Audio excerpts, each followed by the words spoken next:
kasiyahan ay minsan lang makamtan.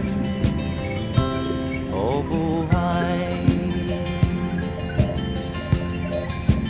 kahit sa mga mayaman ay di lubos ang kanilang kasiyahan.